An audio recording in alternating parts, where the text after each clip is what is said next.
Hi, welcome back.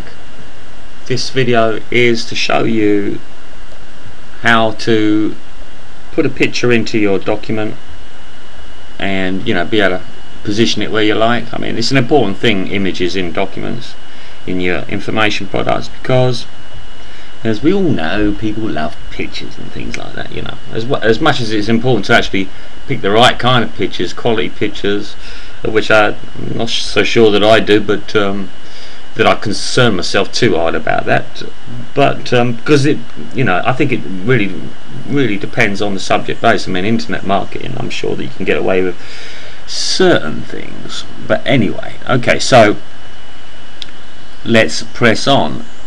Alright, so assuming that you've opened up a Word document and it's part of your ebook, then, for example, I mean, I'm working off Windows 2007 here. I mean, a lot of people have 2007, but nonetheless, the tabs, the control tabs, etc., will be basically called the same. They just might be in a different place.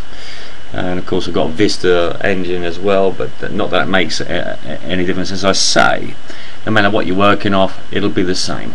Because, okay, let's move on. I've got a Word document open here, and I've got some text in it. You can copy paste. I could copy paste anything I like, whatever. But the point is here, I want to put a picture somewhere. Okay, so let's assume that I want to be putting a picture there. First off, let me grab a picture, and of course you can go into your own picture file, images files, or wherever you're getting it from. It won't make any difference. Copy it, then put your cursor exactly where you want the picture to be. Then come up to page layout. Now, as I say, page layout on my document is there on the left at the top. Yours will be somewhere, but it'll be page layout without a doubt. And of course, oh yeah, first of all, I better, going back to position my cursor to where I want the picture. I've copied it, now I'll paste it there.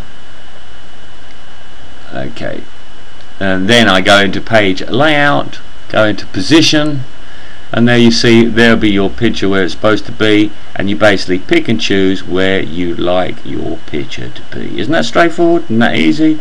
No problem at all. So, well, let's have it in midway. So I choose it there. Now, of course, if you don't like the size of the picture, then click onto the image with your right click onto the image, click onto size, move the little dialog box to the side by left clicking onto the top margin and moving it across, and where you see height and width there, or you could do it with height and width up there, I don't think it makes a difference, but you've got two little drop down arrows, one pointing up, down.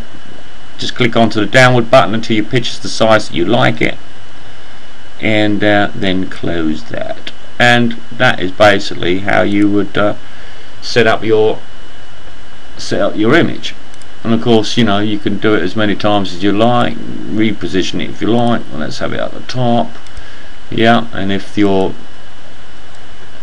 text isn't quite wrapping right, then just lift it up a little bit, and just basically resetting it by deleting space behind as you normally do. Okay, and that's very straightforward. I hope that this helps in any way, shape or form.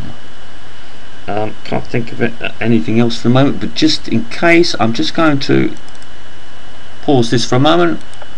Yeah, I mean, it would be ridiculous if I didn't go on to mention the fact that whenever you're using your images is so important that you check out the copyright of them, because people have ended up being basically ruined by lawsuit that's brought up against them, specifically those people in internet marketing, whatever. I mean, if you're using any kind of pictures and any information product that's going to end up on the web, anything to do with commercial, whatever, it's wow, it's so important. Don't even take a risk for it. I mean, you could end up working your little socks off here and earning a considerable amount of extra money, if you like, or it could be your living. You could be relying on what your work you do as your living, in which case, the last thing you want is for some I don't know, can we describe them as greedy? I mean, is it greedy really? No, I mean, they want to protect their work that they've done, and what, you know, their business, and of course if you're using something without their permission, and they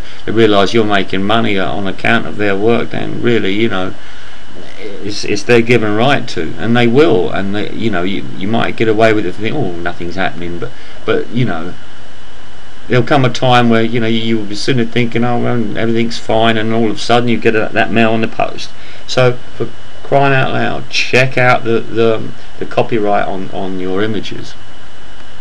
I mean, there's plenty of places, stock photos or whatever, but buy it, and whatever you're using, if you're going to use that picture for anything commercial, whether that's for a logo or a specific thing for your site banner, you know, for the top, you know, make a point of actually writing to the persons that are selling those pictures, and ask them, is it okay? Get their permission to use it, and if there is any, and you keep the reply that you're given, and you covered. There's no, I think most of the troubles that happen today is because people, I think humans, and myself included, we tend to be lazy at heart, you know, and we tend to think, you know, shortcut everything. You know, as you know, people tend to proofread when they read, and they're not necessarily reading the whole thing. And of course, if you're into internet marketing, you have to work on that by keeping what? You have to keep the paragraph short, and you should be highlighting, you know, the key words, so that if anyone that does proofread, they get the gist of it as they, you know, as they quickly scan read their article, whatever, you know. It's just a point that, you know, we're probably lazy, and there's no, you must avoid that at all costs. Use good quality pictures. People love pictures. Google love pictures in websites, but I'm telling you now, be warned. You know, be warned now, and take notice here, big time. Do not use any pictures, and that includes YouTube as well. You lose your account. Do not use any pictures or anything that you haven't got copyright permission to use. And even some sites that do say, oh yeah, well, you know, you can do what you like with it, kind of thing, you want to double check that, you really do, if you're using it for commercial purpose, because get their permission. Because as I've seen it, you know, if you end up with a lawsuit, they are ruthless, and you're going to talk about perhaps even tens of thousands of pounds, who knows, you know, but thousands of pounds at least that they will, you know, they will lawfully take away from you, and that's no joke. That's hard-earned money gone to waste. Okay, well, I think I've said enough. No need to depress you, other than well, why get depressed about it? You know, this is a good thing that you've heard it. Take notice, you know, because these things do matter, and I wouldn't like any of my peoples to be creamed out by, you know, a simple little thing like that. And you know, I do it all the time. I go into stock photos, even when I do. I even, you know, there's a way you can connect them. They allow you to connect with them, send a little email and ask them there, and then the next thing you know, you're going to get a reply in your email box. How simple is that? God, you know, that's the beauty of the internet. It makes life easy that way. So use it to your advantage. Don't, you know, try and make it any more easy or any lazier than it already is. You know, these things are a must. They must be done. Okay, to the next video then.